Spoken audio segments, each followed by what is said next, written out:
That time of year again, can you believe it? Time to stock up on back to school supplies, the notebooks, the paper, the pencils, even the clothes and the shoes and the backpacks. The average family plans to spend $873 this year.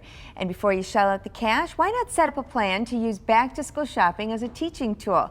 That's why Kevin Klug is here. He's a financial professional with Secure Retirement Solutions, and he's going to explain how to do that. Good morning. Good morning, Rachel. So you have a couple of kids, so you know all about back to school shopping. Yes, we do. We in fact went last night. Oh, you did? Yes. All right, so you got kind of a picture of what's out there and what you're doing. Yes. Why is it important for us to teach kids about saving money and budgeting and all that stuff? Well, whether parents like it or not, they carry the most weight when it comes to talking to their kids about money. In a recent study, 58% of millennials said that their parents' advice and examples was very influential when it came to handling their own finances. But only 75% of parents are somewhat reluctant to do that. So it's important to sit down and step up to the plate with a teachable moment, like back to school shopping. Okay, so you're going to use your back to school shopping as one of these teachable moments. And Yes. what can we learn? What are some of the lessons we can pass along to our kids? First one is building a budget.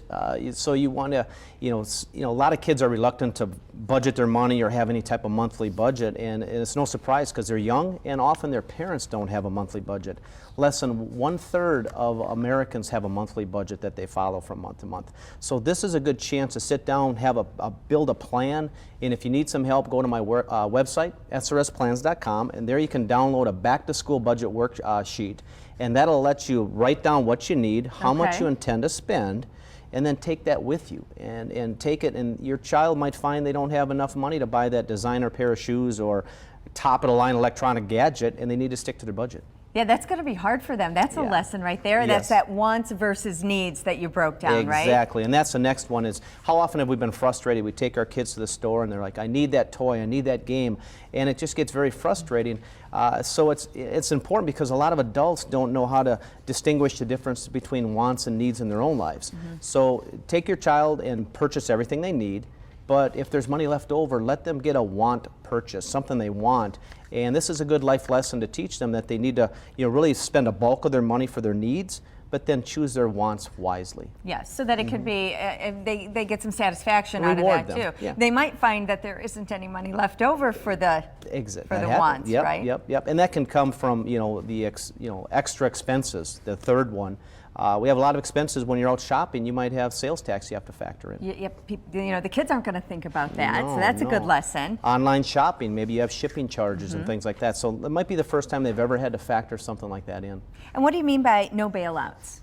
Yeah, don't jump to quick bail out your kids if they kind of run a little short. It's a good life lesson. Again, simple mistakes like this can be good teachable moments. And, they'll remember it years down the road when they didn't get that item that they wanted. And of course, if it's something they need for school, help bail them out. But then when you get home, set up a payment plan where they can maybe do chores around the house, gardening or laundry or something like that to help pay it back. They understand the value of money then. So you're bailing them out at the store. Right, not at home. But not at home. Yeah, exactly. Yeah.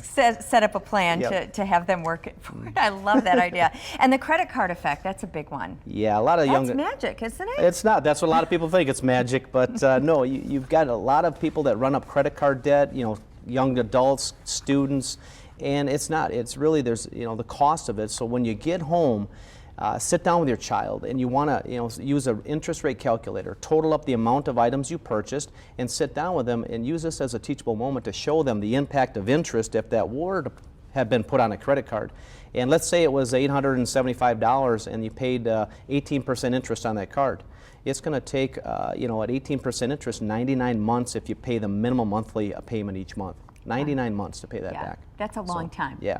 All right, so you went shopping with your kids last night. You did some back to school shopping. Yes. Any budgeting tips for us, or? Well, once you get them out the store, they're going to want everything that they see, but you take your list, you have to stick to that list, and you have to have that as a teachable moment. It sets the stage for future purchases in the future. So. One thing that my school is doing is they've been sending us weekly updates on sales that they're noticing at stores around town. That's a good idea. You get a lot of the Good idea, flyers, you know, you go online, you can check, sign up for different email tips, and just take your flyers with you in your budget. And that's part of your budget then. Exactly, yes. Kevin, thanks so much. All right, thank you, And Rachel. he mentioned some of the plans and budgeting tools on his website. We put a link on our website, fox11online.com. Click on Good Day Wisconsin, and we'll be right back.